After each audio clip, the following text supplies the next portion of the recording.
अस्सलाम वालेकुम students, this is the lecture 4 of this week. और ये हमारी इसी चैप्टर जो नर्वस सिस्टम का चैप्टर है, इसी का लास्ट लेक्चर है। इसी के साथ हमारा नर्वस सिस्टम जो है वो ख़त्म हो जाएंगी। तो आज का हमारा जो टॉपिक है वो ऑटोनॉमिक नर्वस सिस्टम है। इससे पहले हमने सोमैटिक नर्वस सिस्टम भी पढ़ा था। अब हम ऑटोनॉमिक नर्वस सिस्टम जो है उसको डिस्कस करेंगे। तो जिस तरह आप लोगों को पता है कि पेरिफेरल नर्वस सिस्टम जो है वो हमारे पास दो चीज़ों से बना है। स्टार्ट के लेक्चर में हमने पढ़ा था कि ये क्रेनियल नर्व और स्पाइनल नर्व से बना है। ठीक है, तो क्रेनियल नर्व और स्पाइनल नर्व जो है ये directly from the spinal cord या फ्रॉम द ब्रेन जो है वो आर्गन तक सप्लाई नहीं करते, बल्कि वो दरमियान में एक स्ट्रक्चर बना देते हैं जिसको हम कहते हैं गेंगलिया। ये गेंगलिया जो है ये साइनेप्स की तरह एक स्ट्रक्चर होता है, लेकिन डिफरेंस इसमें ये है कि वहाँ पर एक्सॉन और दूसरे एक्सॉन के दरमियान जो जंक्शन है वो बना था, या एक्सॉन और सेल बॉडी या एक्सॉन और डेंड्राइट की, जो हमने उसकी क्लासिफिकेशन पढ़ी। गेंगलियन में फ़र्क ये है कि इसमें aggregation of the cell bodies होंगी। ठीक है, इसमें एक्सॉन नहीं होंगे बल्कि aggregation of the cell body होंगी। तो जो कोर्स ऑफ द न्यूरॉन होगा, फॉर एग्जांपल यहाँ पर मैं suppose this is the brain और स्पाइनल कार्ड पोर्शन, और यहाँ से जो है या क्रेनियल नर्व या स्पाइनल नर्व जो है वो निकलता है। ठीक है, तो यहाँ पर उसकी सेल बॉडी जो है वो टर्मिनेट हो जाती है इस पर, और दूसरी सेल बॉडी जो है यहाँ से स्टार्ट होकर वो फिर एफेक्टर आर्गन तक सप्लाई करते हैं। तो सेंटर से जो एफेक्टर आर्गन तक supply of the peripheral nerves होता है वो थ्रू आ गेंगलिया होता है। तो इसलिए हम कहते हैं कि पेरिफेरल नर्वस सिस्टम जो है वो क्रेनियल नर्व, स्पाइनल नर्व और गेंगलिया पर मुश्तमिल होता है। अब ये पेरिफेरल नर्वस सिस्टम जो है ये दो हिस्सों में डिवाइड किया गया है। एक ऑटोनॉमिक नर्वस सिस्टम जो कि हमारे वेल में नहीं होता और वो वेजरा को कंट्रोल करते हैं और ग्लैंड्स को, और दूसरा सोमैटिक नर्वस सिस्टम जो कि पिछले लेक्चर में हमने पढ़ा था। तो आज का जो लेक्चर है वो टोटली बेस्ड होगा ऑटोनॉमिक नर्वस सिस्टम पे। तो ऑटोनॉमिक नर्वस सिस्टम फिर फर्दर दो हिस्सों में डिवाइड किया गया है। एक है सिंपैथेटिक नर्वस सिस्टम और दूसरा है पैरासिम्पैथेटिक नर्वस सिस्टम। आगे हम इसके बारे में डिटेल के साथ जो है उसको डिस्कस करेंगे। So this is the classical example of the autonomic nervous system and peripheral nervous system. यहाँ पर आप लोग देख सकते हैं कि सोमैटिक नर्वस सिस्टम में हमारे पास सेंटर है। ठीक है, और सेंटर से नर्व फाइबर एराइज हो चुका है जो कि हमारे स्केलेटल मसल को सप्लाई करते हैं। इसके दरमियान कोई भी आप लोग गेंगलिया वगैरह जो है वो नहीं देख सकते, कंटिन्यूस है। सिर्फ जहाँ पर मसल के साथ ये मसल में ये एंटर होता है तो यहाँ पर साइनेप्स बनता है। ठीक है, जिसको हम न्यूरोमस्कुलर जंक्शन कहते हैं। जबकि ऑटोनॉमिक नर्वस सिस्टम में आप लोग देख लें, जहाँ से ये एराइज हो चुका है नर्व फाइबर, ये आगे जाके गेंगलिया बनाते हैं। This is called autonomic ganglia. यहाँ पर ये जो नर्व फाइबर है ये ख़त्म हो जाते हैं और दूसरा नर्व फाइबर एराइज होते हैं, और यही नर्व फाइबर फिर हमारे जो इफेक्टर आर्गन है उसको सप्लाई करते हैं। अगेन वहाँ पर न्यूरोमस्कुलर जंक्शन या साइनेप्स जो है वो बनेंगे। ये जो स्ट्रक्चर है हमारे पास गेंगलिया, इसमें आप लोग देख सकते हैं दो न्यूरॉन है। एक न्यूरॉन ये है, ठीक है, और दूसरा न्यूरॉन ये है। तो जो न्यूरॉन सेंटर से इस गेंगलिया तक आते हैं इसको हम कहते हैं प्री गेंगलियानिक फाइबर, और ये माइलिनेटेड होगा। जबकि दूसरा जो न्यूरॉन इस गेंगलिया से जाते हैं टुवर्ड द इफेक्टर, उसको हम कहते हैं पोस्ट गेंगलियानिक फाइबर, जो कि नॉन माइलिनेटेड होगा। न्यूरोट्रांसमीटर हम लास्ट में डिस्कस करते हैं कि न्यूरोट्रांसमीटर इसमें कौन सा इन्वॉल्व होंगे। तो आते हैं toward the autonomic nervous system. तो ऑटोनॉमिक नर्वस सिस्टम मेनली जो इसका फंक्शन है वो विज़रल आर्गन पर होता है। विज़रल आर्गन की जो फंक्शन है इसको रेगुलेट करते हैं। अब विज़रल आर्गन में हमारे पास कौन कौन से आते हैं? वो आर्गन जो कि स्मूथ मसल से बने होते हैं, लाइक हमारा जो ब्लैडर है, किडनी वगैरह है, कार्डियक मसल जो कि हार्ट है, और इसके साथ ग्लैंड्स, ये तीन जो है हमारे पास विज़रल फंक्शन परफॉर्म करते हैं, यानी हमारे वेल से आउट इसका फंक्शन होता है। तो इसको जो ऑटोनॉमिक नर्वस सिस्टम, इसको हम वेजिटेटिव या इनवॉल्यूंटरी नर्वस सिस्टम कहते हैं। इनवॉल्यूंटरी इस बेस पे कहते हैं कि उनकी ये हमारे कंट्रोल में नहीं होता। वेजिटेटिव इस बेस पे कहते हैं कि ये जो फंक्शन परफॉर्म करते हैं ये most crucial to the life होगा। लाइक हमारे पास न्यूट्रिशनल है, मेटाबॉलिक है एंड एंडोक्राइन फंक्शन, ये बॉडी के लिए बहुत ज़्यादा इम्पॉर्टेंट है, लाइफ के मेंटेनेंस इसके साथ जुड़ी हुई है, ठीक है। तो इसी बिना पे चूँकि ये क्रूशल है लाइफ के लिए, तो इसी बेस पे हम इसको वेजिटेटिव नर्वस सिस्टम भी कहते हैं। So anatomically and physiological both basis पे हमने ऑटोनॉमिक नर्वस सिस्टम को दो डिवीज़न में तकसीम किया है, एक सिंपैथेटिक, ठीक है, और दूसरा पैरासिम्पैथेटिक। एनाटॉमिकली ये भी दो एक दूसरे से डिफरेंट हैं, और फिजियोलॉजिकल उसके फंक्शन जो है वो भी एक दूसरे से डिफरेंट है। तो सिंपैथेटिक नर्वस सिस्टम की तरफ आते हैं, that is the system which control the body function under the stress condition, जिसको हम इमरजेंसी कंडीशन भी कह सकते हैं या फाइट और फ्लाइट कंडीशन कहते हैं। और पैरासिम्पैथेटिक जो है वो नॉर्मली हमारी बॉडी को मेंटेन रखते हैं, जिसको हम रेस्ट एंड डाइजेस्ट के कंडीशन कहते हैं। और ये सिंपैथेटिक नर्वस सिस्टम जो है और पैरासिम्पैथेटिक, ये एक दूसरे को काउंटर बैलेंस करेंगे। अगर सिंपैथेटिक एक्टिविटी ज़्यादा है तो पैरासिम्पैथेटिक इस ज़्यादा होकर उसको बैलेंस करेंगे, अगर पैरासिम्पैथेटिक ज़्यादा है तो सिंपैथेटिक ज़्यादा होकर इसको बैलेंस करेंगे। तो एक दूसरे को काउंटर बैलेंस करेंगे for the maintenance of the life. यहाँ पर आप लोग देख सकते हैं एक डायग्राम में कि ये जो बंदा है ये रनिंग कंडीशन में है, या ड्यू टू फियर या due to some any other reason ये भाग रहा है, ठीक है। तो दिस इज़ द इमरजेंसी या फाइट और flight condition which is control by the sympathetic nervous system. जबकि दूसरी कंडीशन में वो आराम से जो है वो लेटा हुआ है, so this is the rest condition, non emergency condition. तो इस नॉन इमरजेंसी कंडीशन को पैरासिम्पैथेटिक नर्वस सिस्टम कंट्रोल करेंगे। अब थोड़ा सा इसकी एनाटॉमी की तरफ आते हैं।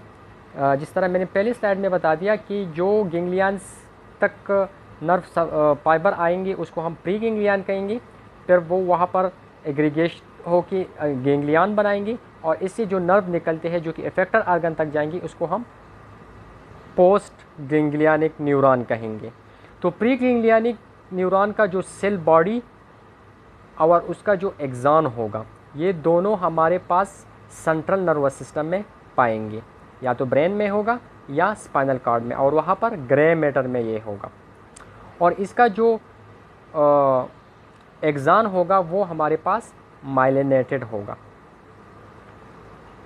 तो जैसे ही प्री गेंग्लियनिक एक्सॉन जो है वो सीएनएस से पास आउट होकर ये चले जाते हैं गेंग्लियन की तरफ, और गेंग्लियन पर ये टर्मिनेट होता है, ठीक है। अब ये नर्व फाइबर कौन सा होगा, अगर ब्रेन से निकलते हैं तो हम इसको क्रेनियल नर्व कहेंगे, अगर वो स्पाइनल कॉर्ड से निकलते हैं तो हम इसको स्पाइनल नर्व कहेंगे, ठीक है। तो ये इसी सेंट्रल नर्वस सिस्टम या ब्रेन या स्पाइनल कॉर्ड से निकल जाएंगे, तो इसकी जो सेल बॉडी है वो उसी सेंटर में लोकेटेड होंगी, जबकि एक्सॉन जो है ये हमारे पास अनमाइलिनेटेड एक्सॉन होगा, ठीक है। और आगे जाके ये क्या बनाते हैं, ऑटोनॉमिक गेंग्लिया बनाते हैं। ऑटोनॉमिक गेंग्लिया क्या है, the collection of cell body, लेकिन आउटसाइड द नर्वस सिस्टम। एक होता है हमारे साथ बेजल गेंग्लिया। बेजल गेंग्लिया वो होता है जो कि गेंग्लिया बनाते हैं inside the central nervous system, और जो outside the central nervous system हमारे साथ गेंग्लिया बनाते हैं इसको हम ऑटोनॉमिक गेंग्लिया कहते हैं। अब जो नर्व सप्लाई ब्रेन या स्पाइनल कॉर्ड से निकल जाते हैं आकर गेंग्लिया बनाते हैं, और गेंग्लिया से फिर दूसरा नर्व फाइबर एराइज होते हैं जिसको हम कहते हैं पोस्ट गेंग्लियनिक न्यूरॉन, ठीक है। अब इस पोस्ट गेंग्लियनिक न्यूरॉन का जो सेल बॉडी है वो ऑटोनॉमिक गेंग्लिया में मौजूद होगा, ठीक है। फॉर एग्जांपल ये हमारे पास ब्रेन है, ठीक है, इससे प्री गेंग्लियनिक न्यूरॉन, फिर यहाँ पर जो है गेंगलिया बना और गेंगलिया से जो है पोस्ट गेंगलियानिक न्यूरॉन जो है कि इफेक्टर आर्गन तक सप्लाई करेंगे। तो इसी न्यूरॉन का, इस न्यूरॉन नंबर फर्स्ट का सेल बॉडी यहाँ पर होगा और ये एक्सॉन इसका माइलिनेटेड होगा, ठीक है। जबकि दूसरा जो पोस्ट गेंगलियानिक न्यूरॉन है इसका सेल बॉडी यहाँ पर गेंगलियान में होगा, जबकि एक्सॉन जो है वो नॉन माइलिनेटेड होगा, ठीक है। तो पोस्ट गेंगलियानिक न्यूरॉन जो है ये कहाँ पर जाएंगी, इनटू द इफेक्टर आर्गन, और वहाँ पर इसका दो तरह के फाइबर होंगे, या तो ये स्टिमुलेट करेंगे उस आर्गन को, इफेक्टर आर्गन को, या इनहिबिट करेंगे। अगर इनहिबिटरी न्यूरॉन है तो वो इनहिबिट करेंगे, अगर एक्साइटेटरी न्यूरॉन है तो वो स्टिमुलेट करेंगे। यहाँ पर आप लोग देख सकते हैं इसी डायग्राम में, ठीक है, कि this is the pre ganglionic neuron which is myelinated, और इसका सेल बॉडी कहाँ पर होगा, सेंट्रल नर्वस सिस्टम में, या तो ब्रेन में होगा या स्पाइनल कॉर्ड में होगा। यहाँ पर जो है पोस्ट गेंगलियानिक न्यूरॉन है जो कि अनमाइलिनेटेड होगा और इसका सेल बॉडी गेंगलियान में मौजूद होगा, जो कि इफेक्टर आर्गन तक सप्लाई करेंगे। अब आते हैं टुवर्ड द सिंपैथेटिक डिवीजन। जो दो डिवीजन हमने पढ़े, एक सिंपैथेटिक जो कि इमरजेंसी कंडीशन में कंट्रोल करते हैं और एक पैरासिम्पैथेटिक जो कि नॉर्मल कंडीशन में कंट्रोल करते हैं। तो सिंपैथेटिक डिवीजन को हम कहते हैं तोरेको लंबर आउटफ्लो। अब तोरेको लंबर क्यों कहते हैं, तो नाम से जाहिर है, thoraco mean thorax, lumbar mean lumbar region. तो ये जो नर्व फाइबर है ये टोटली स्पाइनल नर्व्स होगा, ठीक है। सिंपैथेटिक जो फाइबर होंगी ये हमारे पास स्पाइनल नर्व होंगे, ठीक है, और ये एराइज होंगी from the thoracic vertebra number 1 until 12, और साथ ही लंबर वर्टेब्रा नंबर 1 एंड 2, ठीक है। तो ये जो थोरैसिक वर्टेब्रा 1 से लेकर लंबर वर्टेब्रा 2 के दरमियान जितने भी वर्टेब्रे हैं, इससे बायलेटरली हमारे पास spinal nerve in the form of pairs जो है निकलेंगी, जिसको हम कहेंगे सिंपैथेटिक डिवीजन। और ये जो नर्व निकलेंगे इसको हम क्या कहेंगे, प्री गेंगलियानिक सिंपैथेटिक नर्व, ठीक है।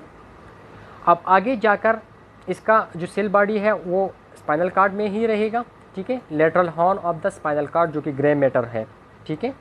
और ये आगे जाकर जब स्पाइनल कॉर्ड से ये निकल जाते हैं तो ये क्या बनाते हैं, गेंगलिया बनाते हैं, ठीक है। और वही गेंगलिया से फिर पोस्ट साइनेप्टिक न्यूरॉन जो है वो निकल जाएंगे, ठीक है। और जो पोस्ट साइनेप्टिक गेंगलियन न्यूरॉन होंगे वो सप्लाई करेंगे हमारे smooth muscle of all visceral organ, जितने भी विजरल आर्गन है उसकी स्मूथ मसल फाइबर को सप्लाई करेंगे। अब सिंपैथेटिक गेंगलिया जो है ये हमने 3 ग्रुप्स में क्लासिफाई किया गया है। एक है हमारे पास पैरावर्टेब्रल और सिंपैथेटिक चेन गेंगलिया, दूसरा है प्रीवर्टेब्रल और कोलेटरल गेंगलिया, और तीसरा है टर्मिनल और पेरिफेरल गेंगलिया। तो यहाँ पर आप लोग देख सकते हैं कि थोरैसिक वर्टेब्रा नंबर 1 से स्टार्ट होकर लंबर वर्टेब्रा नंबर 2 तक जो नर्व फाइबर निकलते हैं दैट इज़ कॉल्ड थोरैकोलंबर आउटफ्लो या सिंपैथेटिक डिवीजन। इसकी जो हमने इसके डिवीजन पढ़े तो इसमें एक हमारे पास क्या है, चेन है, ये वाला सिंपैथेटिक चेन गेंगलियन है, ठीक है, और दूसरा जो है वो कोलेटरल है, और तीसरा जो है वो यहाँ पर इन्होंने नहीं दिया है लेकिन वो हमारे पास कौन सा होता है, पेरिफेरल होता है, ठीक है। तो ये 3 टाइप्स ऑफ गेंगलिया जो है उससे निकलते हैं। अब आते हैं toward the first one, the sympathetic chain ganglia. तो सिंपैथेटिक चेन गेंगलिया जो है वो वर्टेब्रल काम की एंटीरियोलेटरल पोजीशन सरफेस से ओपन होते हैं। फॉर एग्जांपल अगर ही हमारे पास वर्टेब्रल कॉलम है तो इसकी एंटीरियोलेटरल यहाँ से ये निकलेंगे, एंटीरियर और लेटरल साइड से ये निकलेंगे। और इसका जो गेंगलिया है वो हमारे पास एक लॉन्गिट्यूडल फाइबर के थ्रू एक दूसरे के साथ कनेक्ट होकर एक चेन बनाएगा। फॉर एग्जांपल ये एक नर्व निकलिया, ये दूसरा, ये तीसरा, ठीक है। तो ये इस पर एक लॉन्गिट्यूडनल एक और नर्व आकर क्या बनाते हैं, हमारे पास एक गेंगलिया बनाते हैं, एक चेन ऑफ द गेंगलिया बनाते हैं, तो इसलिए हम इसको सिंपैथेटिक चेन गेंगलिया कहते हैं। और ये एक्सटेंड होगा from the skull to the coccyx, skull से लेकर कॉक्सिक्स तक ये एक्सटेंडेड होगा। वहाँ पर जो भी आर्गन मौजूद होंगी उसको ये सप्लाई करेंगे। तो इसकी जो नर्व है वो कितने होंगे, तो हमारे पास सर्वाइकल गेंगलिया में 8 नर्व होंगे, थोरैसिक में 12 होंगे, लंबर में 5 होंगे और सैक्रल में 5 होंगे। ठीक है। जो प्री वर्टेब्रल है या कोलेट्रल है, इसकी जो गेंगलिया, ये जब नर्व निकलते हैं स्पाइनल कार्ड से तो ये गेंगलिया बनाते हैं inside the organs. Thoracic organ में बनाएंगे, abdominal organ and pelvis organ में। जहाँ पर जो एवोर्टा होता है, थोरैसिक एवोर्टा के साथ ये गेंगलिया बनाएंगे, साथ में एब्डोमिनल एवोर्टा के साथ और पेल्विक एवोर्टा के साथ ये क्या बनाते हैं, हमारे पास जो गेंगलिया है उसकी पोजीशन पे बनाते हैं। पैरावर्टिब्रल गेंगलिया, प्री वर्टिब्रल गेंगलिया जो है ये भी 3 है, coeliac गेंगलियन, superior mesenteric and inferior mesenteric गेंगलियन है। और इसके नर्व फाइबर निकलते हैं T5 से लेकर L2 तक।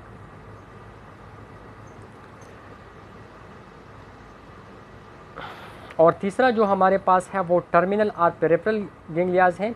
तो इसकी जो गेंगलियन है वो हमारे पास जो स्ट्रक्चर है उसी के अंदर या उसी के नज़दीक जो है वो गेंगलिया बनाते हैं। तो ये इसकी स्ट्रक्चर कौन कौन से, हार्ट है, ब्रोंकाई, पैनक्रियाज, यूरिनरी ब्लैडर। ठीक है। तो इसी के अंदर ये गेंगलिया बनाएंगे या इससे बाहर जो है ये गेंगलिया बनाएंगे। यहाँ पर आप लोग देख सकते हैं जो हमारे पास गेंगलियन हैं मुख्तलिफ, और वो आप लोग को देख सकते हैं। जो ऊपर वाले दी गई है दैट इज़ द पैरावर्टिब्रल। ठीक है। और जो ये नीचे वाले ये 3 है दैट इज़ द प्रीवर्टिब्रल, जिसमें आप लोग देख सकते हैं सिलियक गेंगलियन भी है। ठीक है। जो कि रिस्पेक्टिव आर्गन के लिए सप्लाई करते हैं, liver, stomach, small intestine and adrenal gland. यहाँ पर आप लोग देख सकते हैं सुपीरियर मेजेंटेरिक और इन्फीरियर मेजेंटेरिक। और ये जो लास्ट में आप लोगों को नज़र आते हैं दैट इज़ द टर्मिनल या पेरिफेरल, जो हमारे पास गेंगलियन होते हैं वो दिखाई देता है। और इसकी जो रिस्पेक्टिव आर्गन जहाँ तक ये सप्लाई करते हैं वो भी मेंशन है। अब आते हैं टुवर्ड दिस पैरासिम्पैथेटिक। तो पैरासिम्पैथेटिक जिस तरह मैंने बता दिया कि ये हमारे साथ रेस्ट एंड डाइजेस्ट कंडीशन में बॉडी की एक्टिविटीज़ को कंट्रोल करते हैं। कौन सी एक्टिविटीज़, विजुअल एक्टिविटीज़। ठीक है। इसको हम कहते हैं क्रेनियोसेक्रल आउटफ्लो। नाम से जाहिर है, जिस तरह हमने सिंपैथेटिक को थोरैकोलम्बर का नाम दिया था। ठीक है। क्योंकि वो थोरैसिक वर्टिब्रा 1 से स्टार्ट होकर L वर्टिब्रा 2 तक जो नर्व है वहाँ से निकलते थे।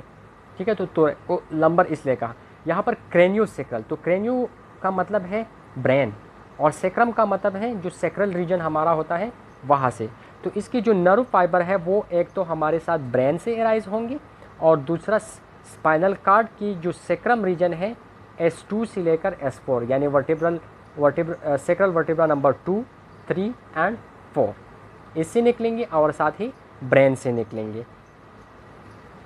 तो ब्रेन से जो नर्व निकलेंगे उसको हम क्रेनियल नर्व्स कहेंगे और जो स्पाइनल कार्ड के सेक्रम रीजन से निकलेंगे उसको हम स्पाइनल नर्व्स जो है वो कहेंगे। जबकि सिंपैथेटिक में एक किस्म के नर्व थे, वो टोटली स्पाइनल नर्व्स थे, जबकि पैरासिम्पैथेटिक में क्रेनियल प्लस स्पाइनल नर्व्स होगा।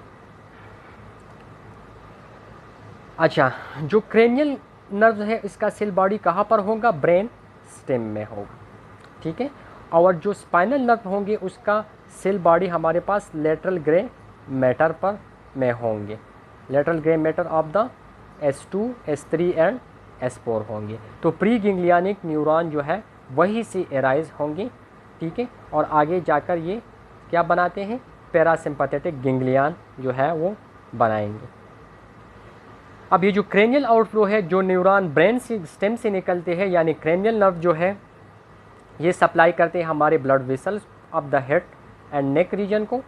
ठीक है। और साथ ही थोरैको एब्डोमिनल विजरल आर्गन को, जो थोरैसिक और एब्डोमिनल विजरल आर्गन है उसको सप्लाई करते हैं। इसमें हमारे पास कौन कौन से क्रेनियल नर्व इंक्लूड है, क्रेनियल नर्व नंबर 3, 7, 9 एंड 10 इसमें इंक्लूड है।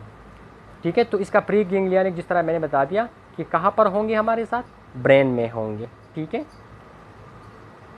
अब ब्रेन में दो पोजीशन हैं जहाँ पर इसकी सेल बॉडी पाएंगे। एक हमारे पास मिड ब्रेन में होगा जो कि क्रेनियन नर्व नंबर 3 का जो सेल बॉडी है वहाँ से एराइज होगा, जिसको हम टेक्टल आउटफ्लो कहते हैं। और दूसरा जो है वो हमारे पास मेडोला में होगा, जिसको हम बल्बर आउटफ्लो कहेंगे। तो मेडोला में 7, 9 और 10 क्रेनियन नर्व्स की जो सेल बॉडी है वहाँ पर पाएंगे। ठीक है, बल्बर का मतलब है मेडोला। अच्छा, जो जहाँ से ये एराइज होकर प्री गैंग्लियनिक न्यूरॉन बनाते हैं, तो ये प्री गैंग्लियनिक फाइबर जो है वो लॉन्ग होंगे। ठीक है, और जाकर जो हमारे पास गैंग्लिया है उस पर टर्मिनेट हो जाएंगे और वहाँ से पोस्ट गैंग्लियनिक न्यूरॉन जो है वो एराइज होगी, जो कि वहाँ पर ऑर्गन जो है उसको सप्लाई करेंगे।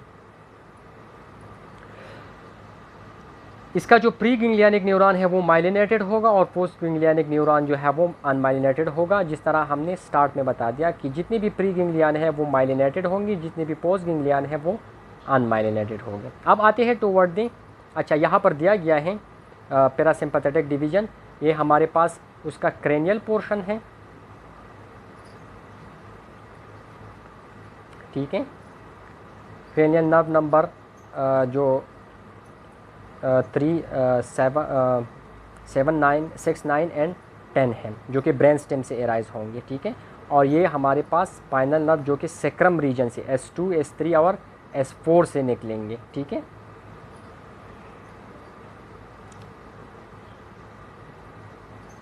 अब सेक्रल आउटफ्लो की तरफ आते हैं, जो कि सेक्रम से निकलेंगी, S1, S2, S3 and S4 से निकलेंगे। ठीक है, तो वो हमारे पास कहाँ पर सप्लाई करेंगे? उस ऑर्गन को जिसका वाल जो है वो स्मूथ मसल से बना हो, और साथ ही ग्लैंड्स को वो सप्लाई करेंगे। यानी किडनी का वाल जो है वो स्मूथ मसल से बना है। ठीक है, तो वहाँ पर ये सप्लाई करेंगे। ठीक है, तो इसका प्री गैंग्लियन कहाँ से निकलेंगे? क्रेनियल नर्व नंबर 2, 3 एंड 4 की इंटीरियर ग्रे हार्न से जो है वो निकलेंगे। ठीक है, और जाकर पोस्ट गैंग्लियन न्यूरॉन जो है वो बनाएंगे। गैंग्लिया पर ख़त्म होकर वहाँ से पोस्ट गैंग्लियनिक न्यूरॉन बनाएंगे। अब अगेन यह इसकी जो प्री गैंग्लियनिक न्यूरॉन है वो माइलिनेटेड, पोस्ट गैंग्लियन जो है वो हमारे साथ नॉन माइलिनेटेड होगा। और ये वही विजुअल ऑर्गन को सप्लाई करेंगे जिसको वेगस नर्व सप्लाई नहीं करते, क्योंकि क्रेनियल आउटफ्लो में वेगस वो वाहिद ऑर्गन है जो कि थोरेसिक और एब्डोमिनल विजरा को सप्लाई करते हैं। बाकी जो नर्व है वो हेड एंड नेक को सप्लाई करते हैं, वहाँ पर जो ऑर्गन है। लेकिन वेगस जो है वो थोरेसिक और एब्डोमिन को सप्लाई करते हैं। ठीक है, तो थोरेसिक और एब्डोमिन की वो ऑर्गन, विजरल ऑर्गन जो कि वेगस से बच जाते हैं, तो उसको फिर सेक्रल आउटफ्लो सप्लाई करेंगे। अब आते हैं toward the function of autonomic nervous system. तो ऑटोनॉमिक नर्वस सिस्टम, जिस तरह मैंने बता दिया कि वो इनवॉल्यूंटरी फंक्शन यानी नॉन वॉल्यूंटरी फंक्शन को कंट्रोल करते हैं, या वेजिटेटिव फंक्शन भी इसको हम कहते हैं। ठीक है, ताकि बॉडी की जो होम्योस्टेसिस है उसको मेंटेन रखे, क्योंकि न्यूट्रिशन भी उसके ज़रूरी है। ठीक है, मेटाबॉलिज्म भी उसके लिए ज़रूरी है। तो जितने भी विजुअल ऑर्गन है उसको ये ऑटोनॉमिक नर्व फाइबर सप्लाई करते हैं, चाहे वो सिंपैथेटिक हो या पैरासिम्पैथेटिक हो। ठीक है, और इन दोनों का फंक्शन क्या होगा? एंटागोनिस्टिक। और एक का फंक्शन ज़्यादा होगा, ठीक है, जो दूसरा उसको उसको कम करने की कोशिश करेगा। अगर पैरासिम्पैथेटिक का ज़्यादा होगा तो सिंपैथेटिक उसको कम करने की कोशिश करेगा नॉर्मल ह्यूमन में। अच्छा, जो सिंपैथेटिक सिस्टम है वो इमरजेंसी डिमांड को पूरा करते हैं। अगर इमरजेंसी कंडीशन में है तो उस दौरान जो बॉडी का डिमांड होता है तो वो सिंपैथेटिक नर्वस सिस्टम से कंट्रोल होता है, like during physical exercise, emotion, stress. ठीक है, तो सिंपैथेटिक इस कंडीशन में डोमिनेंट होगा ओवर द पैरासिम्पैथेटिक। ठीक है, और इसके साथ साथ ये एड्रिनल मेडोला को भी स्टिमुलेट करते, जिसको हम कहते हैं सिम्पैथो एड्रिनल सिस्टम। तो सिम्पैथो एड्रिनल सिस्टम का मतलब ये है कि जब बॉडी में कोई इस तरह की एक्टिविटीज़ हो रही है जिसकी वजह से सिंपैथेटिक नर्वस सिस्टम एक्टिवेट हो रहा है, वो कंडीशन कौन से हो सकते हैं? इमरजेंसी की कंडीशन हो सकती है। तो इसी दौरान ये नर्व फाइबर हमारे एड्रिनल मेडोला को भी स्टिमुलेट करेंगे, और वहाँ पर जो एपिनेफ्रिन और नॉन एपिनेफ्रिन हार्मोन है वो सीक्रेट होंगे, जो कि फाइट और फ्लाइट हार्मोन जिसको हम कहते हैं। जबकि पैरासिम्पथेटिक सिस्टम जो है ये कंजर्वेटिव रिस्टोरेटिव सिस्टम है। कंजर्वेटिव रिस्टोरेटिव सिस्टम का मतलब है कि जब हम नॉर्मल हालात में होते हैं, ठीक है, तो ये एक्टिवेट होता है, तो इसमें हमारी बॉडी का फंक्शन कम होता है, तो जो एनर्जी हमारी बॉडी में मौजूद है वो रिस्टोर होते हैं, कंजर्व रह जाते हैं, ठीक है। तो इसी बिना पे इसको रेस्ट एंड डाइजेस्ट सिस्टम भी कहते हैं। तो जब पैरासिम्पथेटिक सिस्टम एक्टिवेट होता है during rest and digest condition, तो ये डोमिनेंट होगा ओवर द सिंपैथेटिक एक्टिविटी, ठीक है, specially in the smooth muscle of the gut. इसके अलावा सलाइवेशन, लैक्रिमेशन, यूरिनेशन, डिफिकेशन, ये जितनी भी एक्टिविटीज़ हैं ये कंट्रोल होते हैं हमारे पैरासिम्पथेटिक एक्टिविटीज़ से। यहाँ पर आप लोग देख सकते हैं function of both sympathetic and parasympathetic, ये इंपॉर्टेंट है, आप लोग इसको सही तरह से समझें। पहले हम सिंपैथेटिक डिस्कस कर लेते हैं। तो अगर सिंपैथेटिक एक्टिविटी जो है वो स्टिमुलेट हो जाते हैं तो आई पर इसका क्या इफेक्ट है, तो आई क्या होगा, डायलेट होगा, ठीक है। इसके बरअक्स अगर पैरासिम्पैथेटिक एक्टिविटी स्टिमुलेट होते हैं तो आई पर इसका इफेक्ट क्या होगा, कंस्ट्रिक्शन होगा, ठीक है। इसके बाद आते हैं टुवर्ड द सलाइवा। तो सिंपैथेटिक में सलाइवा कम होगा जबकि पैरासिम्पैथेटिक में सलाइवा सिक्रीशन ज़्यादा होगी।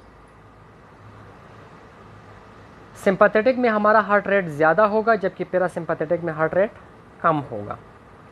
सिंपैथेटिक में ब्रोंकाई डायलेट होगा जबकि पैरासिम्पैथेटिक में ब्रोंकाई कंस्ट्रिक्ट होगा। सिंपैथेटिक में जो पेरिस्टाल्सिस मूवमेंट होगी ऑफ द गट वो कम होगी जबकि पैरासिम्पैथेटिक में वो ज़्यादा होगी, इसलिए उसको रेस्ट एंड डाइजेस्ट कहते हैं। सिंपैथेटिक में जो फास्फोराइलेशन है यानी एनर्जी की जो प्रोडक्शन है, conversion of glycogen into glucose है, वो कम होगी, ठीक है, जबकि दूसरी तरफ हम ज़्यादा होगी जबकि दूसरी तरफ पैरासिम्पैथेटिक में वो कम होगी क्योंकि उसमें डिमांड कम होता है। सिंपैथेटिक में हमारी जो एड्रीनल सिक्रीशन है कैटेकोलामीन की वो ज़्यादा होगी, ठीक है, जबकि पैरासिम्पैथेटिक में वो कम होगी। इस तरह पैरासिम्पैथेटिक में हमारे साथ बाइल की सिक्रीशन ज़्यादा होगी जबकि सिंपैथेटिक में कम होगी। इसके अलावा ब्लैडर जो है वो लेस कॉन्ट्रैक्ट होगा इन द सिंपैथेटिक एक्टिविटी जबकि पैरासिम्पैथेटिक में उसकी कॉन्ट्रैक्शन ज़्यादा होगी। तो ये डिफरेंट टाइप ऑफ फंक्शन है जो कि सिंपैथेटिक में और पैरासिम्पैथेटिक में अपोजिट हो रहे हैं। अब न्यूरोट्रांसमीटर कौन से इन्वॉल्व होंगे इसमें, गैंग्लियन की बेस पे कौन से न्यूरोट्रांसमीटर होगी और आर्गन की बेस पे कौन से न्यूरोट्रांसमीटर होगी। तो सिंपैथेटिक फाइबर का अगर हम बात करें तो उसमें प्री गैंग्लियनिक फाइबर की जो न्यूरोट्रांसमीटर है वो एसिटाइलकोलिन होगी। For example this is the pre, ये सेंटर से निकलते हैं pre ganglion and then forming the post ganglion जो कि इफेक्टर पर आ गया। तो यहाँ पर जो है कौन सी न्यूरोट्रांसमीटर रिलीज होगा, एसिटाइलकोलिन, ठीक है, जबकि पोस्ट गैंग्लियनिक पर हमारे पास नॉर एड्रेनलिन या एड्रेनलिन जो है वो रिलीज होंगे, ठीक है।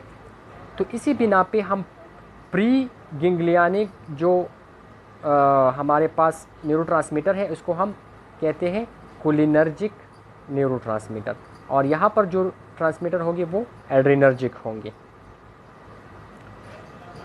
अब हमारे पास अगर पोस्ट गैंग्लियनिक भी कोलिनर्जिक है, ठीक है, ये यूजुअली कोलिनर्जिक होता है, ये एड्रेनर्जिक होता है, लेकिन अगर इस तरह कंडीशन है कि उसमें पोस्ट गैंग्लियनिक भी कोलिनर्जिक है तो वहाँ पर भी फिर न्यूरोट्रांसमीटर क्या होगा, एसिटाइलकोलिन होगा और ये ओनली पाए जाते हैं हमारी स्वीट ग्लैंड में। यहाँ पर मैं आप लोगों के साथ डायग्रामेटिकली डिस्कस कर लेता हूँ कि जितनी भी प्री गैंग्लियनिक सिंपैथेटिक सिस्टम है और ये पैरासिम्पैथेटिक है, तो यहाँ पर जो नर्व निकलेगा, ठीक है, प्री,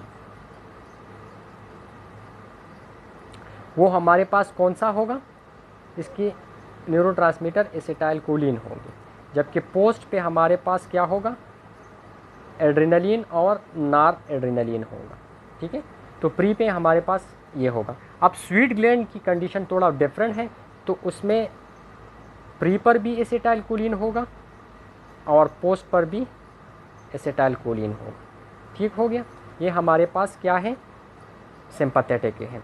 जबकि पैरासिम्पैथेटिक में हमारे पास प्री पर भी एसिटाइलकोलिन होगा और पोस्ट पर भी एसिटाइलकोलिन होगा। तो आप सिंपली ये याद रखें कि चाहे जो भी नर्वस सिस्टम हो, इसकी प्री गैंग्लियनिक न्यूरोट्रांसमीटर क्या होंगे, एसिटाइलकोलिन होंगे। जबकि पोस्ट में वो डिफरेंट है। पोस्ट में अगर वो सिंपैथेटिक है तो वो इसमें न्यूरोट्रांसमीटर एड्रेनलिन होंगे। अगर स्वीट ग्लैंड है और सिंपैथेटिक है तो फिर एसिटाइलकोलिन होंगे। लेकिन अगर पैरासिम्पैथेटिक है तो इसमें फिर एसिटाइलकोलिन होंगे,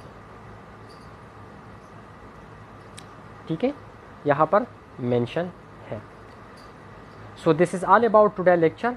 ये बहुत इंटरेस्टिंग टॉपिक है, आप लोग इसको देख लें। फिर भी अगर कोई क्वेश्चन हो तो मुझसे पूछ लें। और इसी के साथ आप लोगों का जो चैप्टर नंबर 1 था नर्वस सिस्टम, वो ख़त्म हो गया। Thank you very much.